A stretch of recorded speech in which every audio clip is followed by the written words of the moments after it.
Bienvenidos al 16º programa de la segunda temporada del podcast de moda Fashion Fashionae, creado y presentado por Beatriz Antón y Pedro Mansilla. En los mandos de imagen y sonido se encuentran nuestros técnicos, los Álvaros, en la imagen Álvaro Bonnis y en el sonido Álvaro López Chicheri. Y hoy tenemos, como veréis, una invitada de honor, porque no nos puede hacer más ilusión tener a Ágata Ruiz de la Prada aquí. Gracias por venir, porque sabemos que tienes una agenda súper apretada. Bueno, yo soy muy amiga de Pedro desde hace muchos años y vengo feliz, encantada, pero si hubiera sabido que me ibais a tratar también, hubiera venido... Os hubiera llamado para que me hubierais traído. Entonces volverás. El próximo día traemos champán. Me ha encantado. No, es que estas pastas son mejor que el champán. Lo primero, preguntarte, porque tú hace 40 años hacías una moda muy rompedora, pero hoy en día lo sigues siendo. ¿Hay algo en lo que tú te consideres muy conservadora, casi en secreto, que no sea...? Bueno, yo soy bastante conservadora con los números. Soy muy conservadora. A mí me gusta apostar mucho intelectualmente, pero... no me gusta mucho, soy muy conservadora como empresaria. Okay. Soy una empresaria muy conservadora, porque cuando veo que va a haber un jaleo no me gusta, ya lo tuve la suerte de muy joven, no te digo arruinarme, pero sí. De quebrar por primera vez. No quebré, pero me debían mucho dinero y lo pasé mal y tal, y me dejó dinero mi abuela, la verdad, muy mona y entonces... Yo vendía muchas tiendas en España, por ejemplo, en 400 tiendas, que era una locura, y no me pagaban 300 o 200 y pico. Entonces ya me asusté, dije, oye, una cosa, me gusta trabajar, pero... Con seriedad, ¿no? Sí, pero tampoco quiero tener un lío, ¿sabes? O sea, me encanta trabajar, pero no como acabar en la cárcel.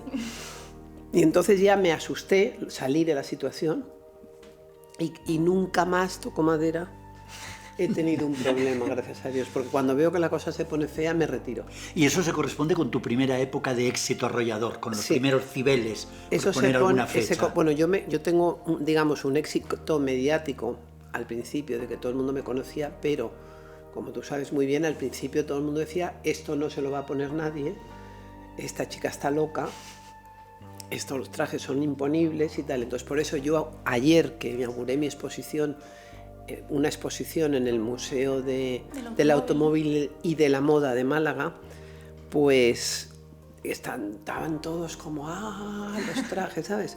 Decía, Dios mío, después... O sea, yo creo que he tardado 3 generaciones en que la gente entienda mi moda y aún muchos no lo entienden. O sea, todo el mundo ha tenido unos calcetines, todo el mundo ha tenido un bolígrafo, un perfume... ¿Y no crees que eso es lo importante de tu obra? Que siga sin terminar de entenderse, que sea siempre como esa especie de misterio alrededor. Sí, pero ayer ha sido esto de la exposición ha sido muy bonita, porque toda esta exposición vino de... Yo hago todos los años un desfile que es muy importante en España, que es el desfile de la calle Larios, que es el desfile más largo de España. Y yo estoy muy metida con la organización y no he fallado nunca. En la calle Larios de Málaga. De Málaga. Y entonces vi que el año pasado, por primera vez, yo me fui solita a hacer todo el desfile y tal, pero ya conozco a todo el mundo y tal. Y veo que va el museo a hacer el desfile, que nunca había visto yo que un museo hiciera un desfile. Entonces tenían, pues imagínate, 15 trajes buenísimos, un Christian Dior, un Chanel, un Versace, un Saint Laurent, todos, unos trajes fantásticos y tal. Entonces había un equipo, esto era una chica bajita y tal, muy monísima, mexicana. Iban todos con guantes y no se quitaron los guantes nunca. Entonces me causó tan buena impresión la emoción que ellos sentían con estos trajes, que entonces yo, que llevaba muchos años flirteando con el museo, bueno, siempre habían, Ágata, a ver cuándo hacemos algo, dije, pues ya lo vamos a hacer. Y ayer fue el día. Y entonces cuando yo llegué antes de ayer y vi cómo estaban puestos en valor estos trajes, pues realmente me entusiasmó. Y por eso... Entonces han tardado mucho tiempo en la gente en entenderlo. ¿Y crees que la moda ya ha pasado de entenderse como solo ropa a entenderse como arte y que tiene que cuidarse, que protegerse y que ponerse en los museos? ¿Hemos llegado a ese punto intelectual? Yo creo que sí, yo creo que sí, que tiene que ponerse en los museos, y por eso a mí me hace mucho... Yo tengo una fundación, que Pedro sabe, que la hice en el 2011, que era el día exacto, el 25 de marzo, que se cumplían 30 años de mi primer desfile. Y entonces en ese museo lo que intento es... Bueno, que es un museo. ¿Se puede visitar? Bueno, eso en realidad son unos archivos, una manera sofisticada y elegante de llamar a los archivos, porque son unos archivos.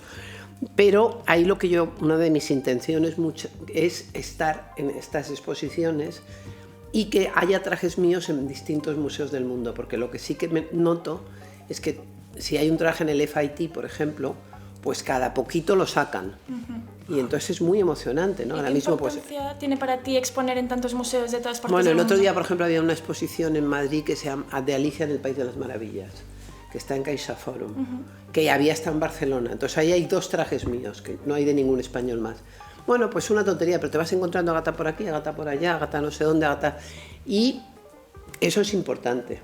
Entonces ha habido unos años que yo no he parado de trabajar, pero ahora estoy trabajando 20 veces más.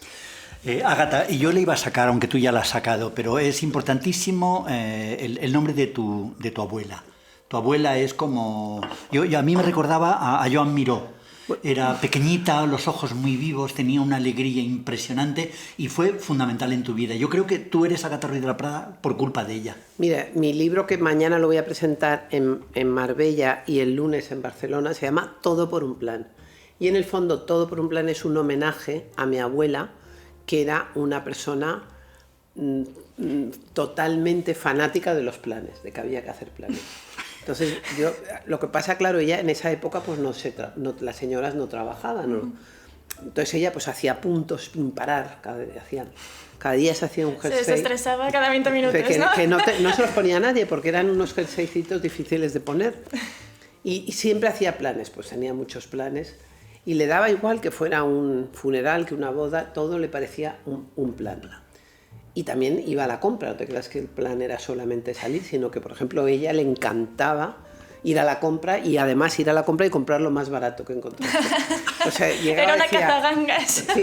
Sí, una cazagangas, iba con su chofer y su tal y cual, pero llegaba y que están baratas, yo qué sé, las berenjenas, y venía como loca de pensar que menudo... Entonces una vez vino a cenar a mi casa don Juan, el padre del rey, y entonces mi abuela en medio de la cena dijo: mire qué maravilla, señor, que los melones estaban me ha costado €1, mentira. Claro, claro, todo el mundo si va el rey a cenar a tu casa, pues comprarlo más caro. Y entonces el tío se quedó impresionado, es decir, ¿cómo me dice esta? Pero mi abuela, eso, o sea, te quiero decir que la ilusión por un plan, ¿no?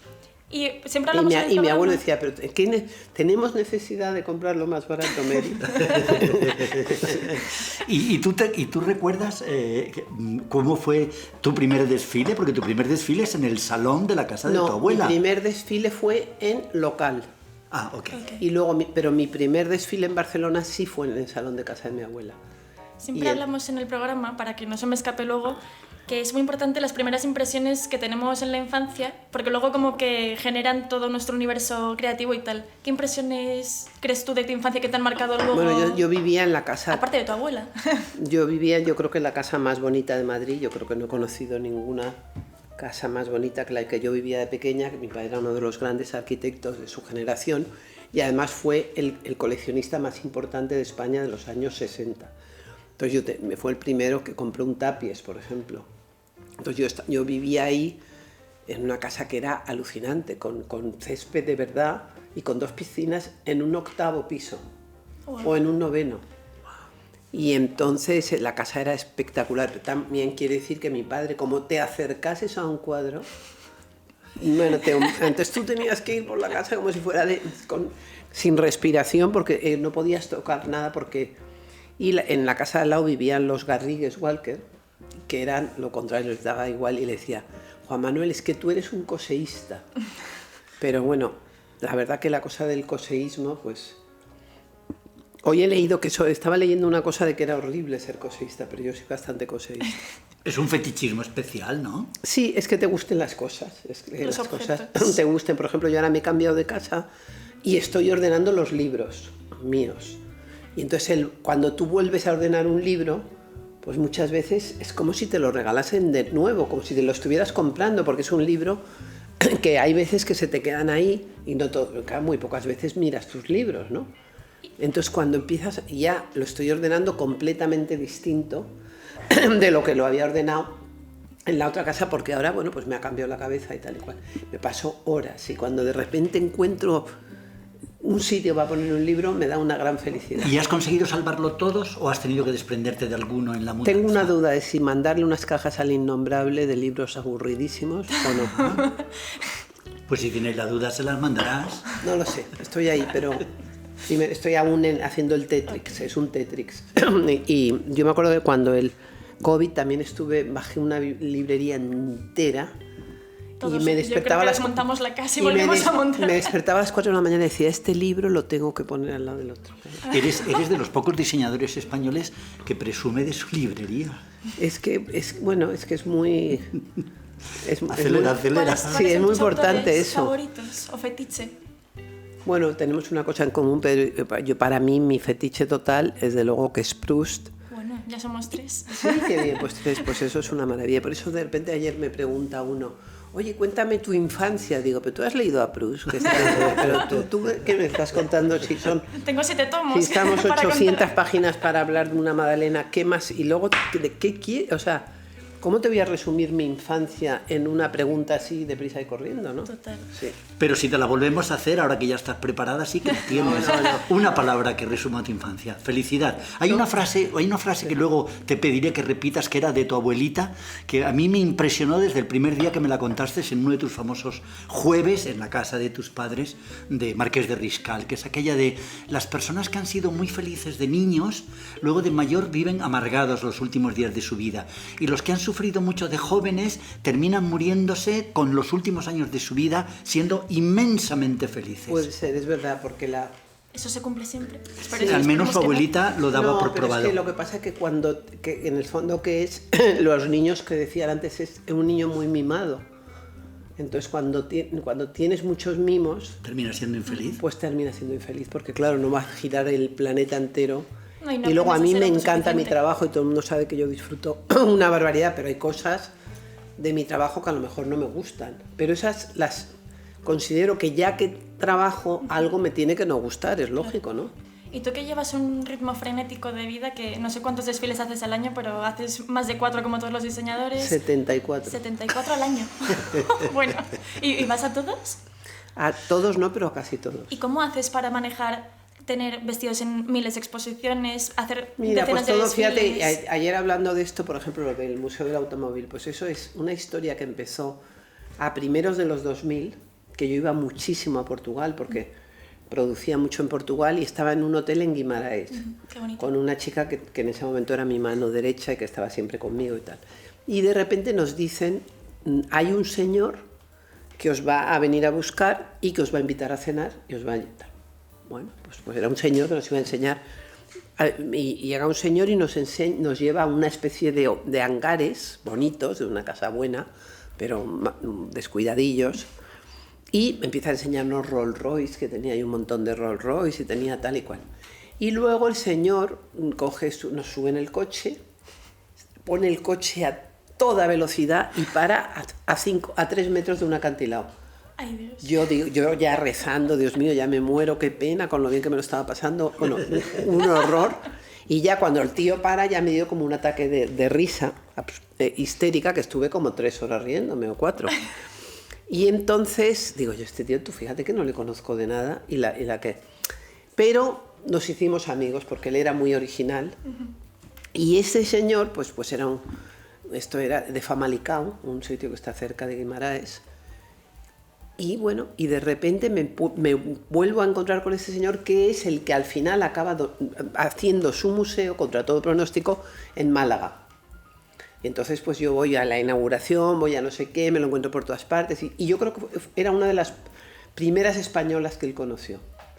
Entonces, poco a poco, pues yo soy como muy de la familia, ¿no? Porque tengo mucha...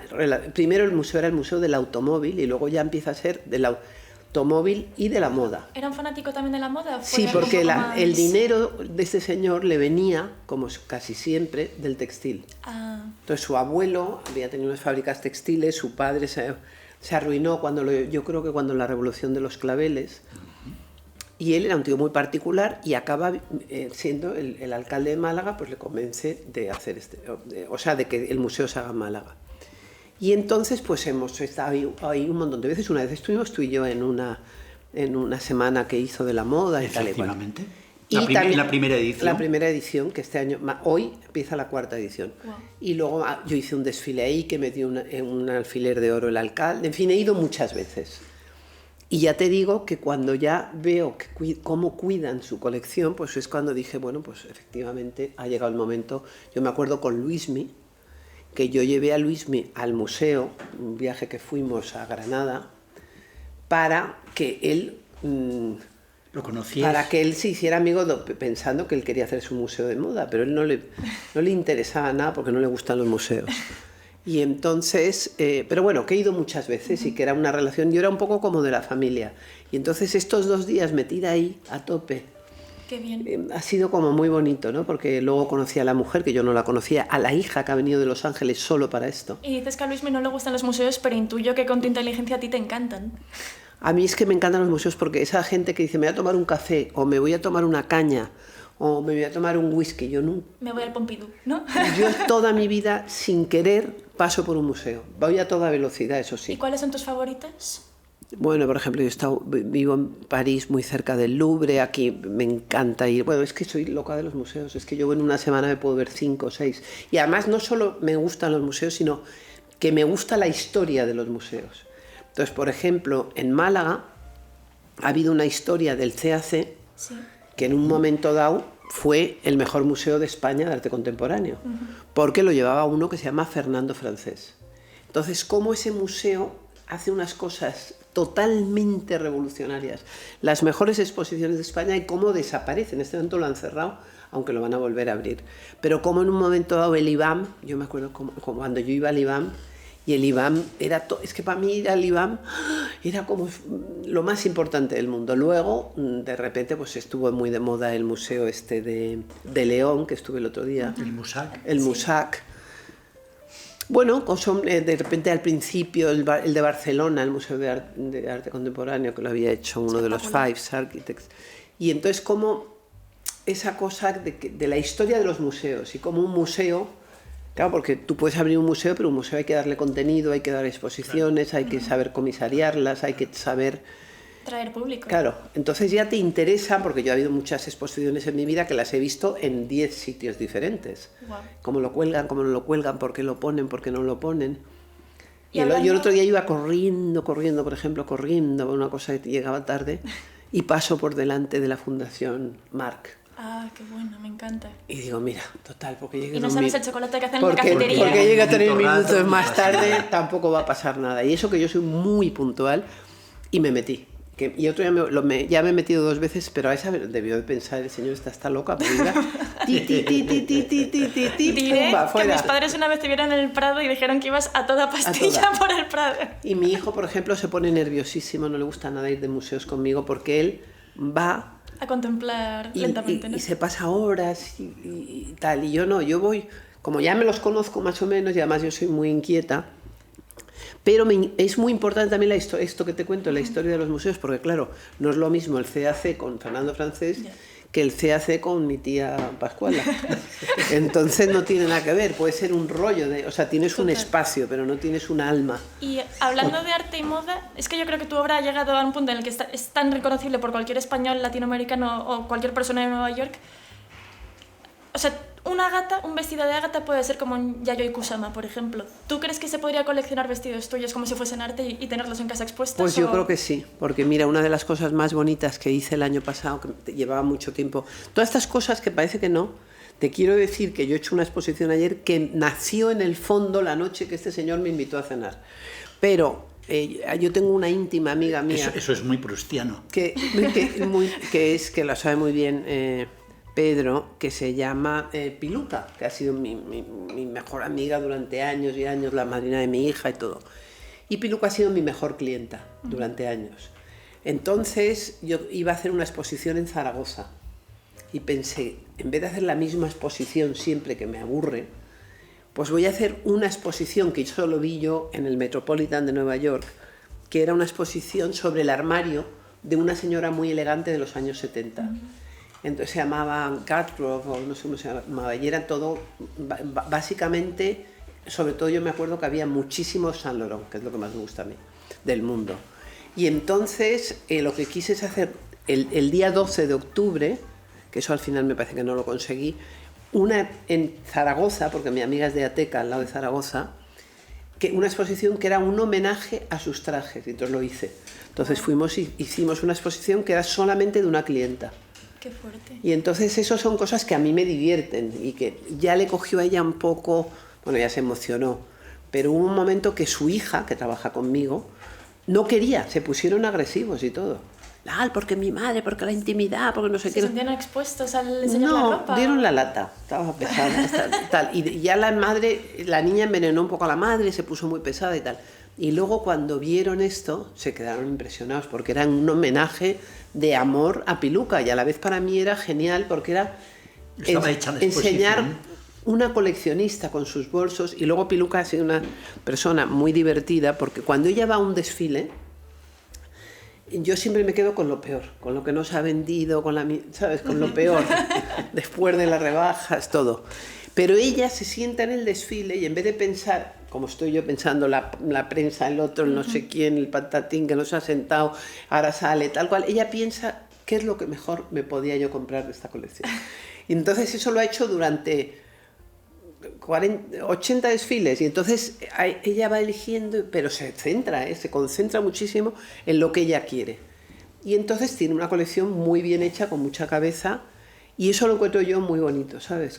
Y ahora tengo otra amiga que tiene muchísimos trajes, que es de Pontevedra, y quiero hacer la exposición en Pontevedra. Y cada una, pues es... Y entonces, antiguamente, yo por ejemplo, había hecho una de mis primeras retrospectivas grandes, la hice en Málaga. Y al principio yo lo hacía cronológicamente todo, o por temas. Y ahora lo hago, pues como si ayer había una fiesta, vinieron gente de muchos sitios, y entonces yo hago todo como, y lo estoy haciendo en los desfiles también mucho. Tú llegas a esquí, hay una fiesta, entonces pues está mezclada la gente por épocas, por tal, uno es más gordo, más flaco, una se casa, está la novia, pero no la novia al final, no empezar con el sport, no, sino que una viene, todo mezclado. Como si fuese una ensoñación casi, ¿no? Sí, y entonces llegué y dije, tal, quítame eso, tal. Y en Buenos Aires, que estoy haciendo una exposición, que es una de las más importantes. Con 10 trajes, creo, ¿no? Leí sí, hace poco. Y que se acabó porque tenían que hacer un evento muy importante, la quitaron y a petición del público ha vuelto la exposición. Y el primer día pues fue muchos nervios, por eso yo me alegré de llegar un día antes y en un segundo, esto quítalo. Y la chica esta era tan cuidadosa que me hizo muchísimo caso. Entonces, bueno, pues para mí es como una gozada ver mis trajes juntos de muchos años. Por ejemplo, podía hacer un desfile con lo de ayer. Ajá. Podía ser un desfile. Pues oye, atrévete, porque la idea no puede ser mejor. Sí, una vez hice una cosa parecida en Estoril, en el casino de Estoril, que entonces cogí como trajes míos como de mucha fiesta y mucha cosa de los últimos 20 años y los mezclé todos. Entonces son cosas que a mí me entretienen. La gente dirá, bueno, ¿y esta qué? ¿Cómo se...? Y te dice la gente, ¿y por qué has elegido este? Si supieran. Digo, pues esto es por milagro, porque tú estás haciendo 20 exposiciones. Es curioso porque luego toda tu obra es muy coherente y puedes mezclar cosas de años distintos y colecciones distintas y todo parece que es la misma colección. Es importante, porque eso es cuando tú de verdad eres coherente y crees y tal. Y sabes, hay veces que... Y la gente que va, que ahora ya no está de moda eso, porque ahora está mucho más de moda lo mío. Pero antes la gente pues era incluso sano, ¿no? Que ya se ha quedado como un poco pasado. Este año vamos a hacer sobre México. El año que viene vamos a hacer sobre Marruecos. El año otro vamos a hacer de la India. Los rusos. O Armani, de repente sobre Perú, y todas iban con un sombrerito peruano. Entonces ahora no, ahora hay como como que la moda se tiene que romper y que la mezcla, lo bonito, que eso me encanta a mí, es que tú lleves una falda de hace 15 años con una camiseta nueva, con un zapato de... O sea, esa mezcla es lo que me interesa ahora. Y por eso yo disfruto mucho en esto de los museos y tal, porque además ves los trajes ahí como si fueran dioses, ¿sabes? Es una... Fondo blanco y la gata como un... Y luego a mí me hace ilusión pues que haya trajes míos en muchos museos porque los cuidan mejor que yo. Porque yo me tengo que comprar estos también se lo tienen que comprar.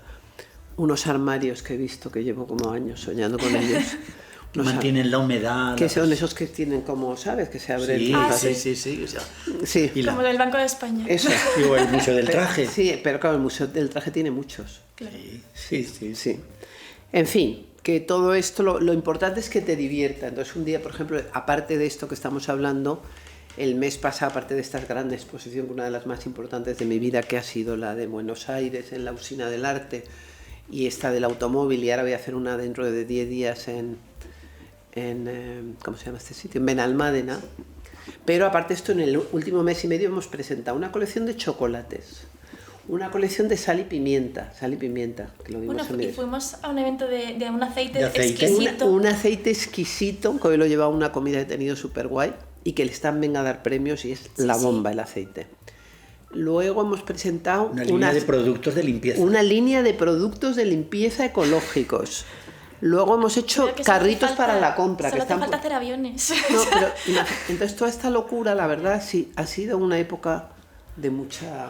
Y con- Ágata, ¿cuál es tu desfile favorito? ¿Por qué desfile habría merecido la pena? Todos. ¿Cuál es el Yo todos? Casi todos. Pero no hay uno que especial. No, ¿Y te hace más porque es que ilusión? son cosas que te van llevando, por ejemplo, para mí la exposición de ayer, aunque eran muy pocos trajes, pero fue ayer, o sea, fue muy importante, ya se me han olvidado otras que he hecho, y además yo creo, y las estoy haciendo de una manera diferente. Antes eran como más escenografía, o sea, por ejemplo, ahora hay una que no la he visto en París, pero todo el mundo habla de ella, que es una de Dolce & Gabbana, que es como no la he visto, o sea, que estoy diciendo por decir, es como el hiper escaparate, y a mí eso no me interesa, me interesan los trajes, cuanto más a huevo, cuanto un más... poco como la que hicieron en Dior en el Museo de Artes Decorativas, ¿no? Que era el traje con su cápsula blanca, otro, ¿no? Que se vea O sea, que perfectamente. más solo- minimal más todavía, minimal, más sí. minimal. Ok. Porque yo creo que los trajes tienen suficiente personalidad. Ayer veías todos esos trajes y veías tantos colores. Veías rosas, rojos, naranjas, amarillos, verdes. Y todos esos colores juntos son cosas que la verdad yo he disfrutado como una enana haciendo cosas de estas, ¿no? Ágata, antes nos decías que tú podías perfectamente haber sido arquitecto, pero que no lo fuiste porque eras mala estudiante. Sí. Una cosa que sorprenderá a mucha gente porque todo el mundo te tiene por la más lista del país. Bueno, es que lo que pasa es que yo tengo como un déficit de atención no diagnosticado, como diría, que es, entonces yo estoy Todo te interesa en todo a la esto vez, que ¿no? te estoy contando, a mí me divierte cada día pensar un poquito en la exposición de Málaga, un poquito en los productos de limpieza, un poquito en mi tienda, un poco, pero si estuviera solamente pensando si va a entrar un cliente a mi tienda, yo me aburriría. Como una ostra. Entonces, Si escribieses un libro sería por capítulos cortos, ¿no? No un no, post. es que todo Sin comas. siempre me ha encantado mi estudio toda la vida cuando hay 5 reuniones. Entonces yo me aburro de una y me voy a otra. Se creen que no, pero es porque no Como la aguanto, es Wintour. porque no aguanto. Entonces en el colegio yo siempre cuento que como yo era la mayor de mi familia, de mis hermanos y tal, mi madre que no trabajaba, pues me llevaba a muchos planes. Vamos, me llevaba a todos sus planes, que eso está muy bien. Y a mí me gustaron mucho desde pequeña los mayores.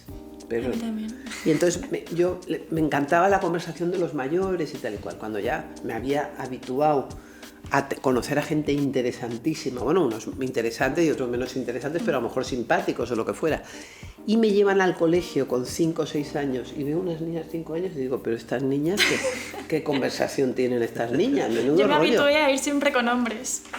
Y eso hizo que yo ya no estuviera cómoda en el colegio, porque yo ya venía de unos planes muy buenos y me parecía o sea, no entendí la tontería esta de tu edad, ¿sabes? De las niñas de tu edad que no estaban acostumbradas esas niñas a hacer los planes que yo hacía, que era, ¿sabes? Y Tener entonces, conversaciones serias. De no, temas yo no tenía interesantes. conversaciones, yo les escuchaba. Las escuchabas. Sí, sí. Escuchaba, pero a mí me escuch- pasaba siendo la pequeña en casa que siempre me quedaba con mis padres porque los niños eran muy mayores para jugar con ellos y siempre me quedaba escuchando pues a los amigos. Claro, pero ahora no está de moda para nada que los niños pequeños escuchen a los mayores. Los niños ¿Verdad? pequeños son puros terroristas que hacen lo que les da la gana Y todos tú tienen no iPad. no les puedes decir nada. El otro día estuve yo en Navidades en casa de una amiga mía y había un niño, bueno, la casa tampoco es que tal, pero Era un niño que iba a tirarlo todo, o sea, un niño como de 7 años, pero... Kamikaze.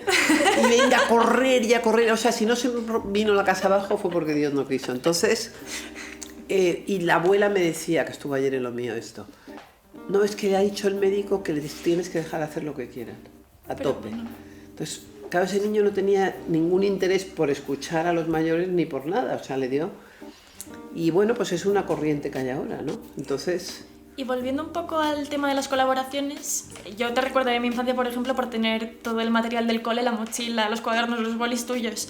Pero luego... Eso se llaman las licencias, pero fíjate qué divertido porque una vez estaba en el estudio y llama un señor y coge esta que te digo que trabajó conmigo y dice, oiga, ¿a cuánto están las franquicias?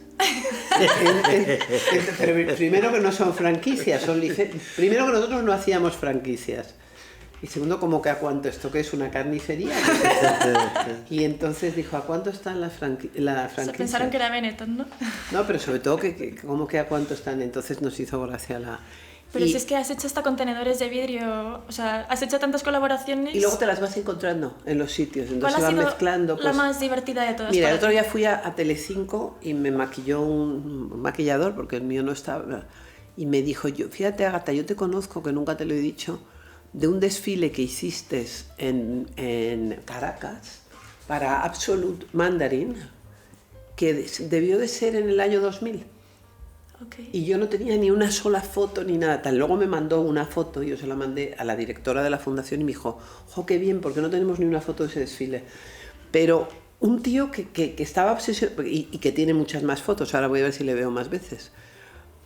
Entonces son cosas que este señor se acordaba perfectamente del desfile, del sitio. Que estaba obsesionado contigo. Claro. Entonces, pero bueno, de eso sabrá muchos, sí, pero ¿no? hay mucha gente que tiene, pues que ha tenido de pequeño mis sábanas o que ha tenido azulejos, o que ha ido azulejo, o ha tenido azulejo. Una vez, fíjate, me fui a un país que era de África.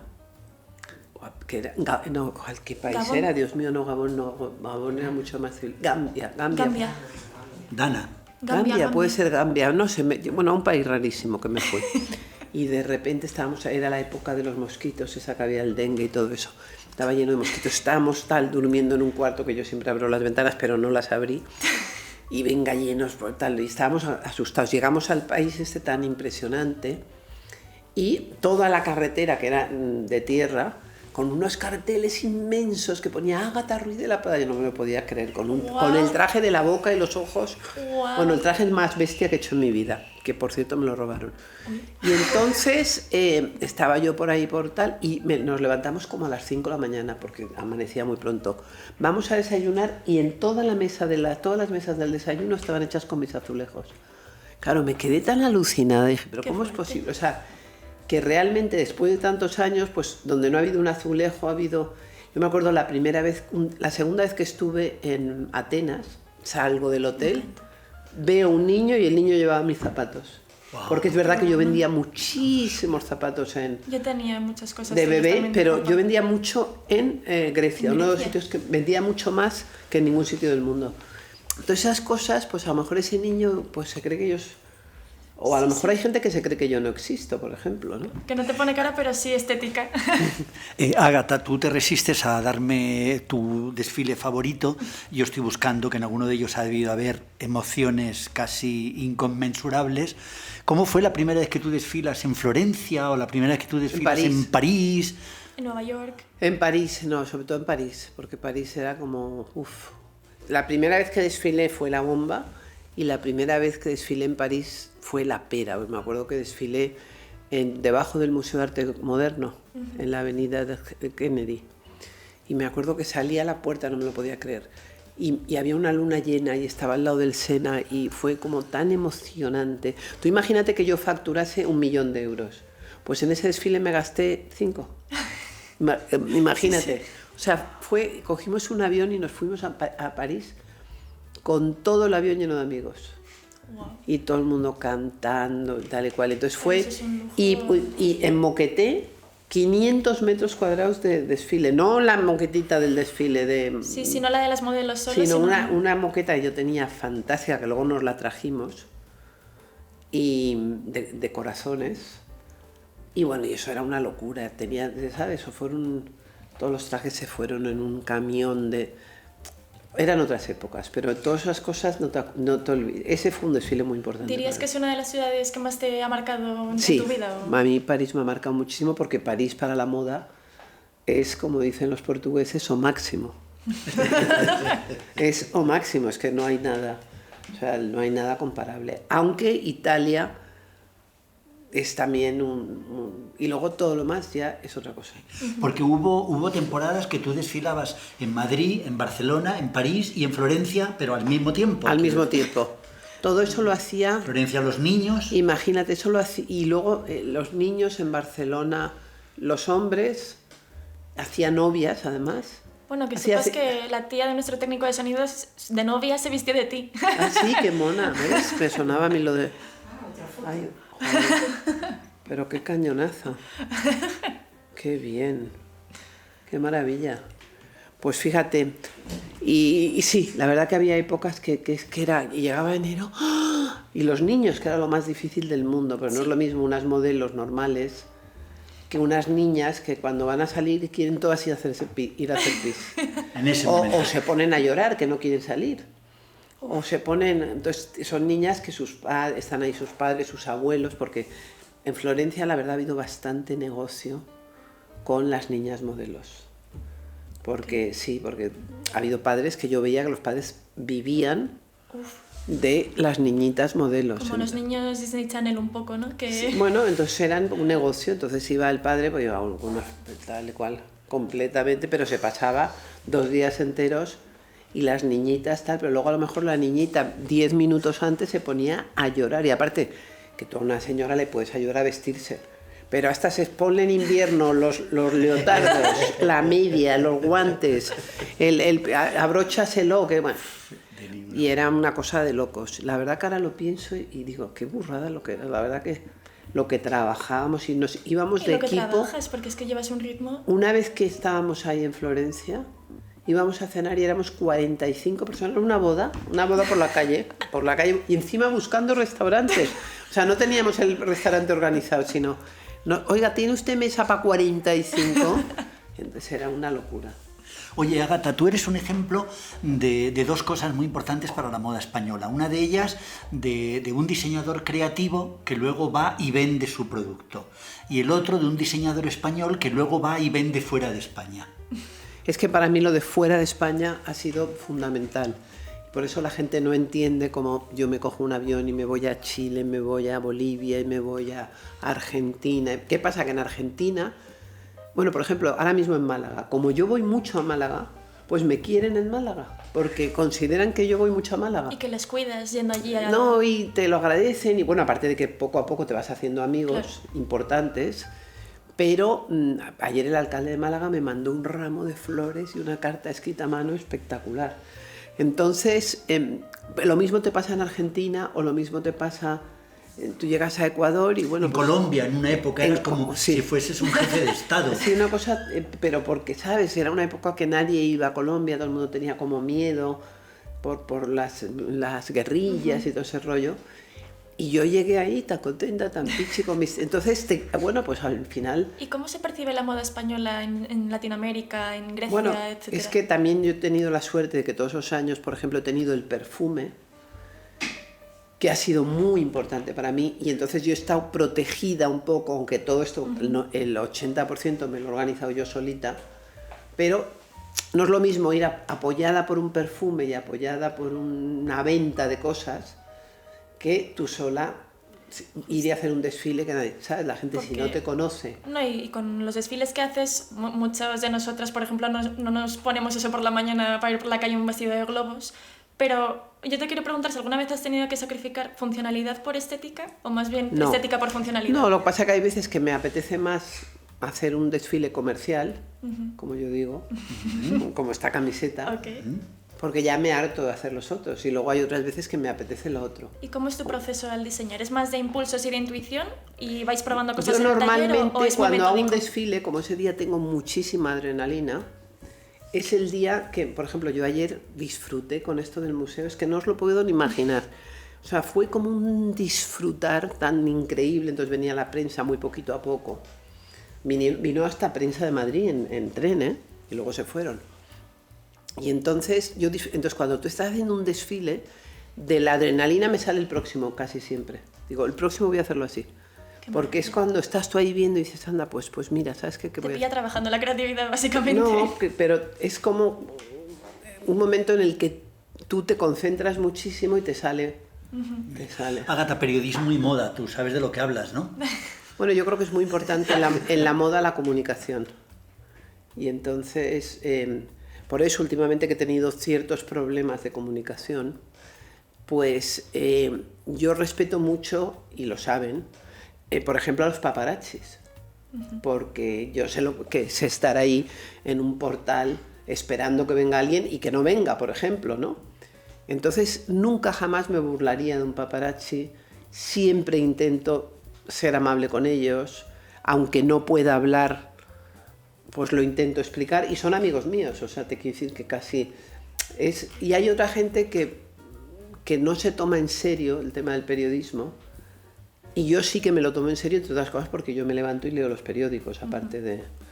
¿Y has llegado a tener alguna experiencia desagradable con toda esta burbuja mediática que hay a tu alrededor? O... Bueno, hace poco he tenido una experiencia muy desagradable, pero bueno, pues ahí te tienes que concentrar y tomártelo en serio. No puedes tomártelo a la ligera porque son cosas que no son para tomárselas a la ligera. Son cosas que tú... Yo, por ejemplo, cuando voy a un programa que se llama De Viernes, voy así. O sea, hace poco he ido y no sabía si irme para el programa o para el hospital. Porque es que me puse de mala que tú no te puedes imaginar. Y en cambio, cuando acabó el programa, salí como nueva y entonces me di cuenta que era de puro estrés. Porque hay alguna pregunta que todavía alguien te puede hacer No, pero sobre todo es la actitud. O sea, tú cuando hay un problema y tú vas a un programa que tiene una cosa buena, que es un programa que por otra parte te dejan hablar 1 hora y media. Entonces tú te puedes explicar, porque normalmente hay otros programas que vas y te cortan, y te cortan, y te cortan, y te cortan, y no te dejan, te has ido, no te han dejado hablar de nada. Te dan 3 minutos pero para ahí vender. entonces tú tienes que tener un discurso muy bien preparado, porque si no puedes quedar como una cretina en total, ¿no? Bueno, pero por ejemplo nosotros en el programa lo que nos gusta es tener como una charla Sí, pero tranquila. no tiene nada que ver un directo de un de Claro. viernes donde... Sí, que van al grano total, ¿no? con un té con amigos. No tiene nada que ver. O sea, no es una cosa de especialistas en moda, ni es... Ahí vas aterrado, o vas al matadero. Y si sales vivita, pues dices, bendito sea Dios que he salido viva de esta. Pero vas como, no puedes ir diciendo qué tontería no, es muy importante. La cosa más bonita que te ha pasado por ser vos quien sois. Es que la verdad que me pasan cosas muy bonitas todos los días. Ahora estoy bajo la emoción de mi exposición de ayer, ¿no? Ese cuarto, ese tal, habíamos puesto unas telas que las pusieron con ¿sabes? Con una máquina de estas que sube y baja, ¿no? Con una grúa. Con una grúa hidráulica. Estaban a 15 metros las telas y tal. Entonces, esa cosa que yo nunca la había... O sea, ¿cómo haces una cosa así como te sale bien, no? Yo llegué bien... Sale siempre airosa aunque estés estresado. Bueno, ¿no? pero es como muy bonito, o sea, el decir, bueno, pues qué bien, ¿no? Luego pues no sé, por ejemplo, de repente me doy cuenta que no he invitado a Antonio Banderas. Y yo creía que sí le había invitado, porque le habían mandado la invitación de lo de Marbella. Entonces, bueno, ya ha estado monísima. ¿Qué hiciste? ¿La llamaste directamente por teléfono? No, yo soy muy educada, yo llamé a Nicole. Okay. O sea, yo eso lo hago siempre, yo no llamo a un señor, yo llamo a su mujer. Y entonces estaban de viaje, gracias a Dios, me lo ha dicho él, que no estaban, que estaban en Madrid y tal. Pero bueno, que es mucho, que también es muy importante, el periodista es muy importante, Antonio Banderas, por supuesto, Antonio Banderas es súper importante, es muy importante cómo estén colocados, es importante, son muchas cosas. Y luego yo antes iba mucho con un equipo, yo me acuerdo de mis primeros viajes a Latinoamérica, íbamos 7, y ahora voy sola.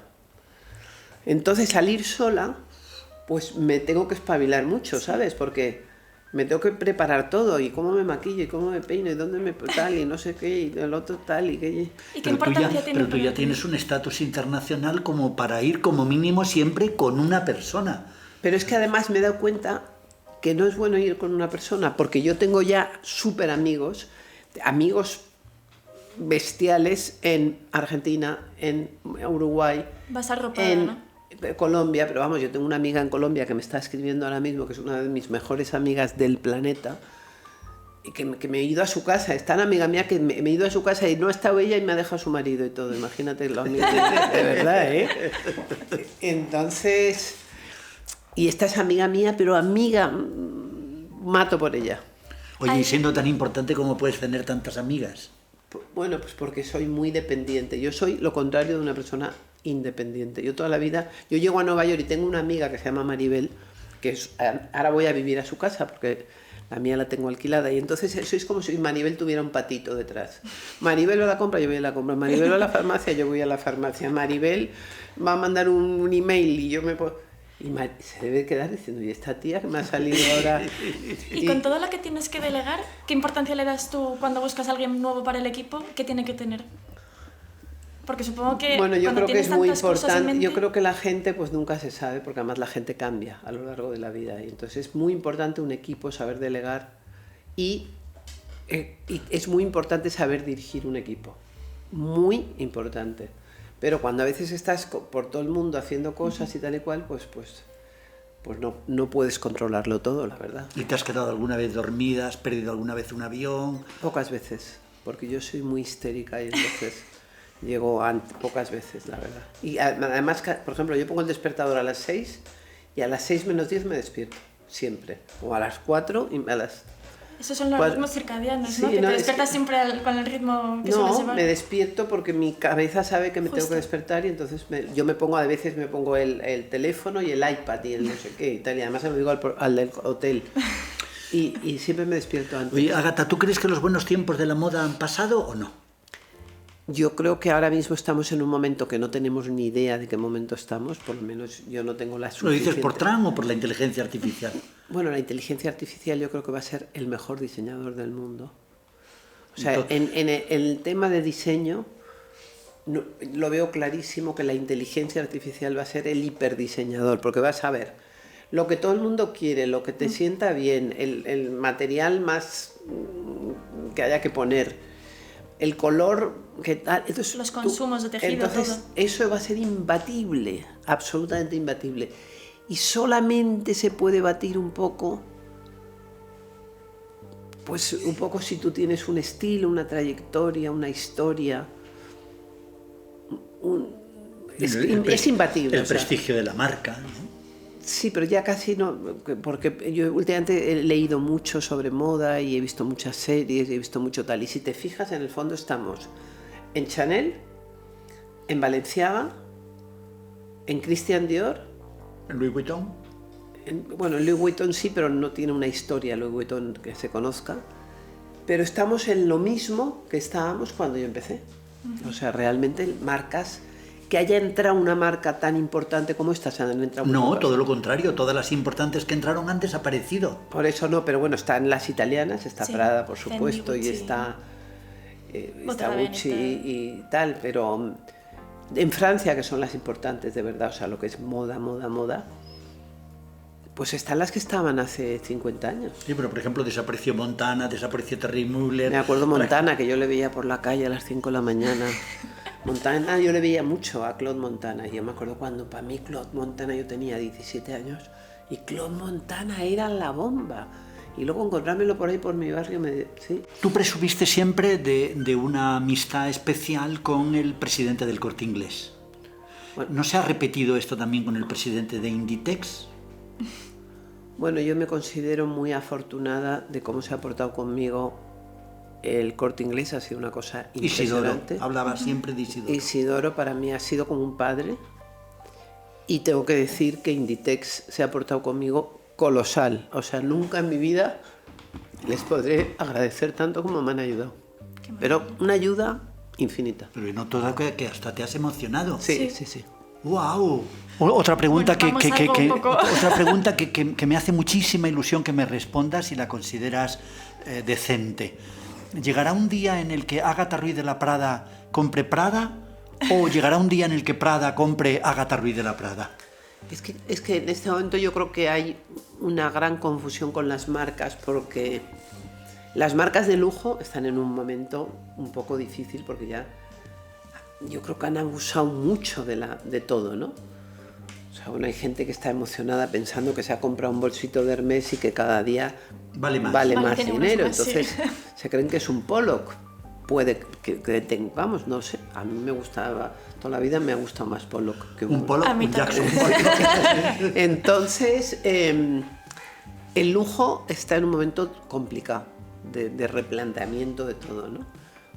Y yo creo que la alta costura ha desaparecido, eso está clarísimo. El prêt-à-porter también ha desaparecido. Entonces están el fast fashion, que Marta Ortega niega que sea fast fashion. Ella dice que es fashion. Y ellos... Para una colección a la semana no ser fast fashion me parece un poco... No, pero bueno, el concepto de fan... Sí, pero están haciendo las cosas están intentando hacer las cosas muy bien, están intentando hacer cosas muy ecológicas, están intentando trabajar con diseñadores jóvenes de todo el planeta, han sacado una colección y además han conseguido una cosa que hasta hace 20 años era imposible, y es que Prada quisiera tener en Nueva York la tienda que tiene Zara en Nueva York. Vamos. Ya, por eso, pero también hay una crisis de gente joven que no quiere tener tantas cosas. O sea, hay una gran... La gente ya no quiere... Es no como queremos cosas, queremos ordinario, ¿no? Comprar tanto. Entonces es verdad que Zara nace en un momento en el que había niñas que se compraban un traje para el fin de semana por 14 euros, y ya, como ni lo sabían lavar ni les importaba, lo tiraban y se compraban otro. Entonces, pero ya eso ya está como muy mal visto. O sea, el hiperconsumo es una ordinariez. Bueno, también han llegado estas gigantes electrónicas como Shein, Temu y demás, que ahora se han metido en la moda y están destrozando. pero es una cosa. Yo, por ejemplo, mi hijo tuvo una época, mi hijo que ha sido siempre el tío más austero del mundo. O sea, de repente empezó a comprar y cada día venían paquetes por todas partes y era una locura. Y ahora mismo que nos hemos mudado... Porque yo me acuerdo cuando lo del divorcio y tal, que de repente el tío rellenó 30 armarios en 6 meses. O sea, una cosa loca. Y ahora yo creo, bueno, primero que tiene una niña y ya no... Pero ya ha parado. Yo no le dije nunca nada, pero me parecía horrible comprarse tantas cosas de... O sea, esa cosa... Entonces, están en un momento dado en el que ni por arriba ni por abajo... Porque claro, si Zara va a ser como elegante, pues entonces... Sí, en Zara ya no te compras unos vaqueros por 15 euros, te los compras por 40 o por 50. Ya no... Van subiendo también los precios y con ello un poco la aspiracionalidad de la gente. Claro, pero ya la gente que cada día lleva una cosa, pues es que, ya. ¿Sabes? A mí me gusta muchísimo repetir y me encanta una camiseta de repente que se me rompe ya de haberla puesto. Porque, y esa es como un amigo, o sea, es como un amigo. Tú eres muy amigo de alguien si le ves mucho a tu amigo. Si yo a un tío me cae fenomenal y no le vuelvo a ver nunca más, pues ya, hombre, sí, me cayó bien, pero no es un amigo. Un amigo es alguien que te acompaña el resto de tu vida. Hay una cosa que no quiero que se nos quede sin hablar porque es de lo más importante de tu obra, que es la importancia del color. Y hay una teoría del color de Goethe, hay una psicología del color de Bacheller. ¿Cómo sería un libro sobre el color por ti? Bueno, es que para mí el color es una cosa intuitiva, no lo hago... Es que el color me gusta y el no color no me gusta, es que es así. O sea, el negro y riguroso no. Y tiene una explicación psicoanalítica a ti, que te gustan mucho los psiquiatras. Bueno, el gris ese, vivir en el gris. Por ejemplo, yo me acuerdo cuando hace 30, 40 años, ¿te acuerdas que empezaron los hoteles NH? Sí. Entonces nos parecieron que los hoteles NH eran la pera, porque normalmente en las provincias pequeñas pues había unos hoteluchos malísimos que eran familiares, y el cuarto de baño era horrible, y olía fatal, y todo era la moqueta y tal. Entonces llegaron los NH y todo era limpito, nuevo, tal y cual. Pero si tú te pasas viviendo 3 días en ese gris, esa cosa a mí me... Es una cosa muy japonesa, por cierto, forma parte de la... Sí, pero es que los japoneses lo hacen de una forma tan infinitamente maravillosa que es que no tiene nada que ver. Entonces, vivir yo veo un color y me voy detrás del color. Como desde si fuese pequeña. sinestésica, ¿tú le podrías poner un color a cada estación del año? No, porque yo le pongo color a todas. ¿Y el negro es no? Esa es la pregunta, ¿de qué color es el negro? Mira, yo el otro día, el lunes pasado, tenía que ir a un programa que se llama Tardear. Y entonces me llamaron, bueno, yo ya sabía que se había muerto el Papa, porque justo tuve la suerte de que lo vi en el acto.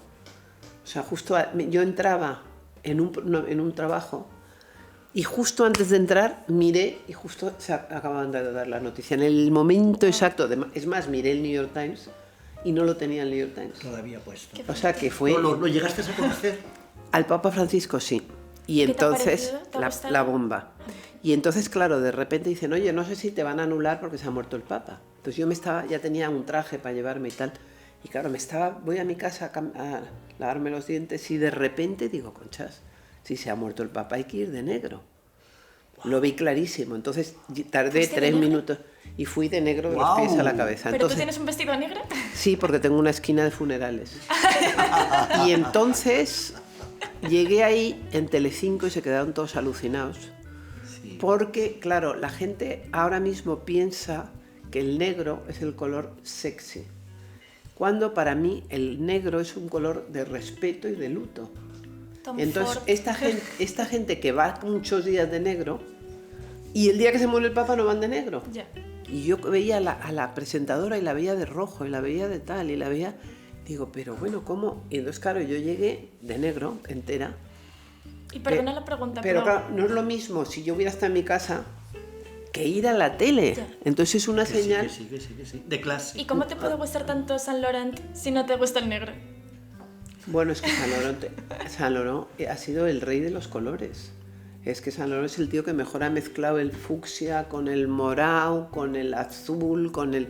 O sea, el uso de los colores de Saint Laurent es infinitamente maravilloso. O sea, es que es uno de los tíos que mejor ha usado el color. Y ahora es cuando están haciendo negro con su marca. Pero cuando Saint Laurent era el tío que todo era colores y colores. Y además unos colores, unos marrones mezclados con azul. Y bueno, era... Vamos, Saint Laurent ha sido el rey total del color. Yo quería hacerte 2 últimas preguntas, Ágata, muy especiales. Sí. Una de ellas es que tú, que sé que eres una gran anfitriona y que durante muchos años en esa casa prodigiosa que tenías invitabas a cenar a gente muy importante de España, te quiero hacer la misma pregunta que le hice a un viejo conocido de los dos, que es a Manuel Pertegaz. Si tú tienes que organizar una mesa y hay 8 invitados, ¿quieres decirme quiénes son las 7 personas a las que tú invitarías a tu cena ideal? ¿Vivos o muertos? Bueno, es que me gusta mucho cambiar y ayer, por ejemplo, yo estaba feliz porque estaba como con mis amigos de Málaga y mañana voy a estar con mis amigos de Marbella y si estoy en Buenos Aires me vuelvo loca de pensar la cantidad de amigos que tengo yo en Buenos Aires, que es un lujo. Y si estoy ahora mismo, me está llamando mi amiga colombiana que por qué no le cojo. Y me gusta mucho mezclar. No. Yo no soy de esas niñas que solamente quiere estar con las niñas de su colegio, que todas se casan a la vez y tienen unos niños y van al mismo parque y al mismo y cenan. No, a mí me gusta aprender y que pasen cosas nuevas. Y tampoco me gustaría solo estar con celebrities, porque la gente que solo es amiga de celebrities me mosquea muchísimo. Son, ¿cómo se llama esto? Los obsesionados con los famosos, los fans, mitómanos. Y yo pretendo no ser mitómana. ¿Y si tuvieses que invitar a un amigo y a un celebrity muertos, que no...? Picasso, ok. Y Andy Warhol. Y Picasso y... Bueno, y Luis Miguel Dominguín. ¿Ah? Picasso, Luis Miguel. No, pero también amigos muertos míos, por ejemplo, Romiti, que le echo muchísimo de menos.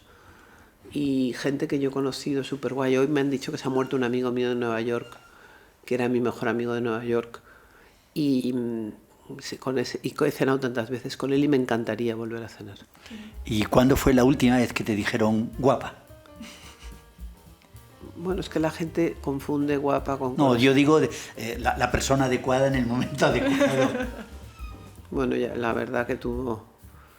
No le doy ninguna importancia a eso porque no me lo creo. Gracias, guapa. No soy nada creída. Un beso.